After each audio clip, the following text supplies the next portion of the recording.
KCBC ആസ്ഥാനത്ത് നടന്ന Christmas ആഘോഷത്തിൽ പാണക്കാട് സ്വാദിഖലി തങ്ങൾ കേക്ക് മുറിച്ചതാണ് വിവാദമായത്. ക്രിസ്മസ് ആഘോഷത്തിൽ പങ്കെടുക്കുന്നത് ഇസ്ലാമിക വിരുദ്ധമാണെന്ന് വിമർശിച്ച് SYS സെക്രട്ടറി ഹമീദ് ഫൈസി അമ്പലക്കടവ് രംഗത്തെത്തി.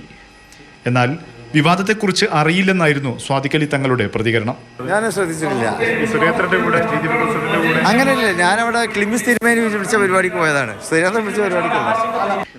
സമൂഹ മാധ്യമങ്ങളിൽ ചർച്ചകൾ പുരോഗമിക്കുന്നതിനിടെയാണ് മന്ത്രി വി അബ്ദുറഹ്മാൻ ഹമീദ് ഫൈസിക്കെതിരെ രൂക്ഷ വിമർശനമുയർത്തിയത്. ഇതോടെ മന്ത്രിക്കെതിരെ സമസ്ത സംഘടനകളായ SKSSF-ഉം SYS-ഉം രംഗത്തെത്തി. മന്ത്രിക്ക് അജ്ഞതയാണെന്നും സ്വയം കോടതി ചമയേണ്ടെന്നുമാണ് വിമർശനം. അതേസമയം മറ്റ് മതവിഭാഗങ്ങളുടെ ആഘോഷത്തിൽ പങ്കുചേരുന്നതും സംസ്കാരം പകർത്തുന്നതും രണ്ടാണെന്ന നിലപാടുമായി കാന്തപുരം AP അബൂബക്കർ മുസ്ലിയാർ രംഗത്തെത്തി. മറ്റു സമുദായങ്ങളുടെ സംസ്കാരം ഇങ്ങോട്ട് പകർത്തൽ ആവശ്യമില്ല. അതേസമയത്ത് ആഘോഷങ്ങളിൽ സൗഹൃദം എപ്പോഴും നടന്നു വരുന്നതാണ്.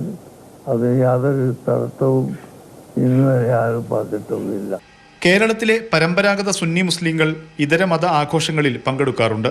സൗദി സലഫിസം കേരളത്തിൽ ശക്തമായതോടെയാണ് സുന്നി സംഘടനാ നേതാക്കളും നിലപാട് മാറ്റി തുടങ്ങിയത്. സൗഹാർദ്ദം പങ്കുവെക്കുന്നതിന് എതിരല്ലെന്നും എന്നാൽ സ്വാദിഖലി തങ്ങൾ ആ പരിധി മറികടക്കുന്നുവെന്നുമാണ് സമസ്ത സംഘടനകളുടെ നിലപാട്. മാതൃഭൂമി ന്യൂസ്, കോഴിക്കോട്.